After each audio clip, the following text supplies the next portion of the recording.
with Austin Reeves stepping up, and it looked like he became that third man, Lakers, and they still couldn't push through it. So who is going to be, you know, going to step up to be that fourth player that's needed to, push the Lakers over the hump? Because it doesn't seem like, LeBron, Anthony Davis, and one other person can do it. So stay tuned.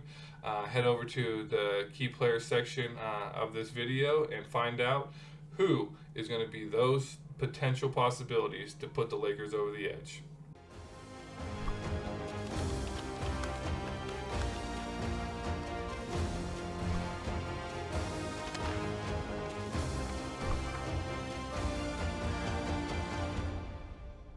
Welcome to DFS Insights, where the game behind the game comes to life. I am David Geislinger, and I am usually joined by my cousin and co-strategist, David Grant Jr., but he had prior arrangements and couldn't make this video. The teams up on the block are the Denver Nuggets at the Los Angeles Lakers. Yeah, so, now we're getting into Game 4. Unfortunately, even though the Lakers took that, early lead, and it looks like, they were poised to win. Vegas had them favored. Everybody was rooting for them, but they couldn't pull it out at the end. So Denver goes up to 3-0 now. It did look like, as we mentioned last time, someone from the Lakers did need to step up. That person seemed to have been Austin Reeves. Unfortunately, it still wasn't enough. But to continue going over, before we get into this Game 4, let's go ahead and do a quick rehash of Game 3. So up on the screen here, you can see, Denver did end up winning 112 to 105. Jokic, Gordon, and Murray were the top three fantasy producers for Denver, and Davis, James, and, as mentioned, Reeves was the top three for the Lakers. Optimal lineup for Game 3 up on the screen now. Anthony Davis at MVP, Nikola Jokic at the star, Aaron Gordon at the pro, Spencer Dinwiddie snuck his way in, and Austin Reeves, as mentioned. So, it seemed to come down. David actually ended up placing second. He had the Jokic and Davis swapped there, so that ended up, unfortunately taking him out of first. He wanted me to let you guys know that he was that close. So, obviously he also, helped. Looking here up on the screen now is the potential ownerships. I posted that, for Game 3, and they're roughly anywhere from about 2 to 3% off. So these are updated, based, incorporating, Game 3's percentages. So, these are just the average percentage of ownerships in each slot. So please use this to your advantage, so that way you can, also potentially create that unique lineup here. So, getting into, this matchup now. Game 4, it looks like Vegas learned its lesson. So Denver's coming in at the 3.5 favorites, the 218 over under. Offensive rating 115.1 for Denver, 107 defensive rating for Denver as well. The pace went up slightly a bit, 95.17. And obviously that's inverse because obviously they only played each other. So 107 offensive rating for Lakers, 115.1 defensive rating, 95.17, same pace. As typical in Lakers fashion, Anthony Davis and LeBron James are game time decisions. And, obviously there's no doubt in my mind that they're going to play, because if they don't play, then I don't think the Lakers have any chance to win Game 4. So they need to play if they are to potentially try to win there. Only significant really injury coming from Denver Nuggets is Reggie Jackson. It doesn't look like he's prone to play. It did look like his minutes have gone down in Games 2 and 3, and it looks like Justin Holiday has kind of snuck in there. So whatever injuries seems to be bugging his ankle has been bugging him enough to where his minutes has actually been reduced. I think Justin Holiday is prone to get some more minutes in case he fully goes out there, or even Christian Braun maybe stepping in to get some extra minutes. So looking looking at this matchup here, yeah, it's looking pretty nice here. So, unfortunately, David's not here to start off with those key players. But before I get over to my three key players for today's matchup, go ahead, please make sure you're hitting that like, that subscribe, that notification bell. It does help out the channel quite a bit, and it's all free. Just take 2 seconds, go ahead and click that over, and then stay tuned. So yeah, now heading over, here to my key players. I think I'm going to start off with, I think, Mr. Jamal Murray. It doesn't seem like he's had that breakout game just yet. I mean, he's had some pretty good games, but he's coming in at 14K salary. The multipliers I like him at as obviously MVP star. MVP is going to be where you get that ownership play. He does have the potential to go off. Lakers, as my cousin David mentioned in the previous video, that the Lakers are the bottom tier at guarding that three-pointer. So if Murray can get going early, he could potentially have a bigger breakout game. He's everything that you're looking for in a DFS basketball player. Minutes 39.7, his usage top tier 28.7. He's averaging in the last 3 games here 37.6, and in this matchup he's roughly projected 43 fantasy points, 42.6. So yeah, Murray's been going crazy. So he's averaging in the 3 games, shooting about 23 attempts, 7 of which have come from the 3-point range. Actual point wise, 21, real life points, 5 rebounds, 8 assists, and 1 block average per game. So, with those numbers, he's going to be up there. It's looking like here, I can look over here at my screen on this overside. Does look like he actually has not been in the optimal lineup yet. So this game 4, I have the feeling that he's going to be at least in there. Hopefully MVP, because I'll have him there, and then that's the ownership play. But I can definitely see him star. Pro would also be an ownership play, but I like him more in the MVP as that part. So moving on over here to my second person. He, I say, had an off game last game, but his off game was 35 fantasy points. But Mr. Michael Porter, he's coming in at 12K this matchup. I do like him at both the star and the pro position. Similar to Jamal Murray, he's getting the minutes and the usage, so 36.8 minutes averaging.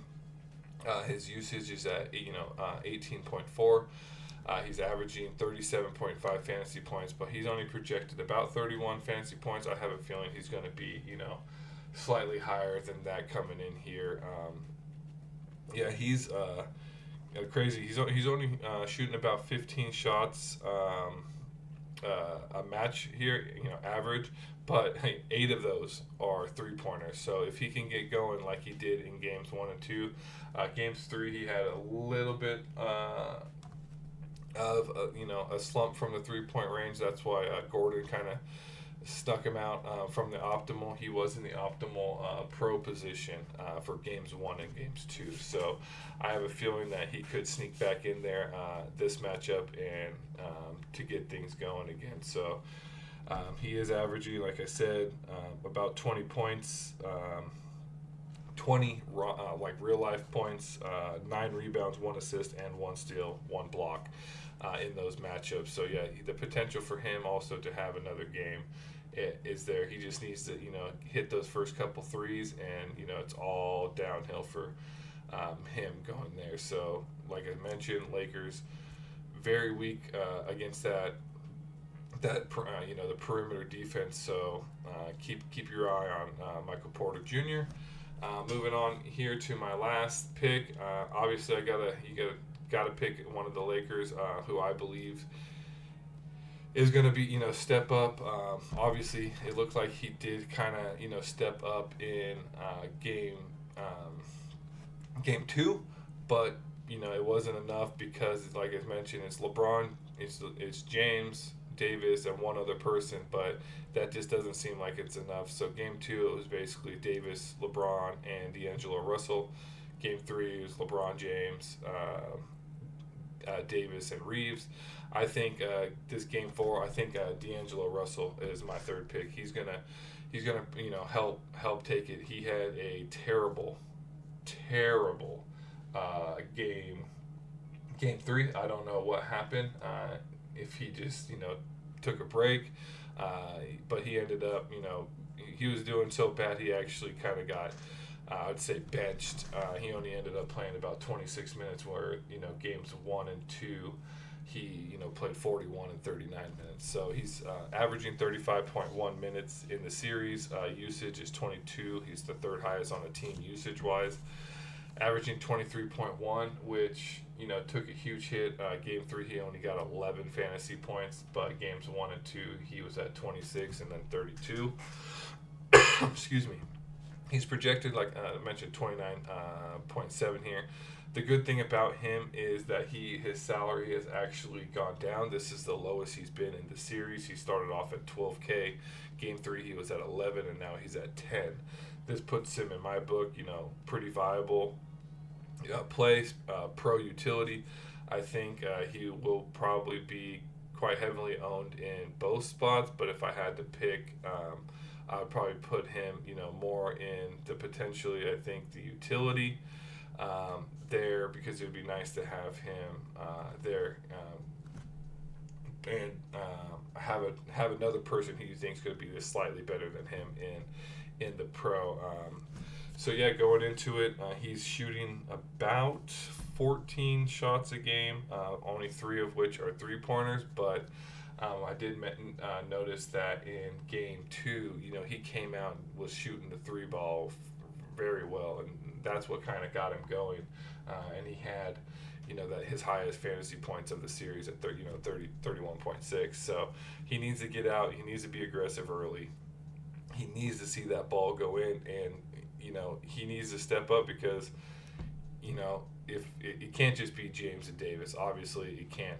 They're down 3 games. It can't be James, Davis, and one other. It needs to be literally, I would say, a team effort, but that's obvious. But I have a feeling Reeves will be doing okay. I don't think he'll do as well as he did last time, but I think Russell and Reeves will both be in a similar ballpark. But I think D'Angelo will have a slightly better game than Reeves. But if you're looking to save a little bit of salary, Reeves is also another play. I've been very, heartbroken on Hashimura. I don't know what has happened to him. Whether if he was Superman, Denver's kryptonite, because he has not fared well in this series at all. Going from the regular season, even against Denver, he's done pretty poorly. He did have one game where he had about 29 fantasy points, but all the other ones were in single digits. So whether it's obviously it's a matchup issue there with him, but he's shooting probably about 20% from the field. So but he's also at his lowest he has been since game 2 at 9K. So there's always still potential there. So I guess that was kind of a little bit of extra information there on top of the 3 key players. So before I go ahead and reveal my my lineup, please make sure you are hitting that like, subscribe, notification bell. Mention it does help out. We would like to see some more comments down there. Ask some questions, like if you guys need any different information. We research the whole slate. Because as the title mentions, beat the slate. You got to know basically every stat, every player, how you think's everything's gonna unfold. So. Yeah, and if you're just joining us, welcome to DFS Insights. So I'm about to reveal the lineups. If you do have any questions, why I give this lineup how it is, go ahead and hit that rewind button, go back, listen to the key player breakdown, and then if you still have further questions, put that in the comments. I'd be more than happy, to answer any and all questions. So without further ado, getting over here to my lineup. So yeah, looks like I'm coming in James MVP. I think he needs to have the game of his career if he's looking not to get swept, because obviously that's going to be the headline if the Lakers lose tomorrow is LeBron James swept again by Denver Nuggets. What does his future hold? Or so James needs to he's already having career games, or not career games, but really good game fantasy wise against Denver this series. But he needs to do better, which seems like a lot to ask. But Jamal Murray, like I mentioned, one of my key players here at the Star. Michael Porter coming at the Pro. D'Angelo Russell is mentioned. I like him at the utility since I have Michael Porter at the Pro, and KCP coming in. A few other options, just a heads up. I was also looking at throwing in Justin Holiday as a value play, which you can do. Put him in for the KCP, giving you a 2K extra salary, and then you can manipulate too. You can throw in Jokic instead of LeBron, so you have a lot of play there. Justin Holiday, I have a feeling will be getting a few extra minutes, but he needs to put out at least I would say at least teens. I would like to see 15 fantasy points from him if I play him. I would like to see him at that salary. But yeah, that's the plays there. Please, stay tuned. Hopefully, obviously, this isn't the last Lakers Denver matchup. David and myself have been doing fairly well. With this series, fantasy wise, so and Fanduel wise, so. Obviously, we hope it goes longer, but I have a feeling this might be the last time we talk Denver Lakers. So make sure you are subscribed, so that way you can follow the rest of the NBA playoffs here. We're basically putting out a video a day, covering all that FanDuel single game, 10K to first tournaments. So with that, keep in mind. We're here to help out. We love to see any and all. If you guys do end up hitting and winning, and you feel like it had some information, put that also in the comments. We love to see other people win and stuff. So with that, have a good day. Take it easy. Good luck, and hope to see you up on that leaderboard.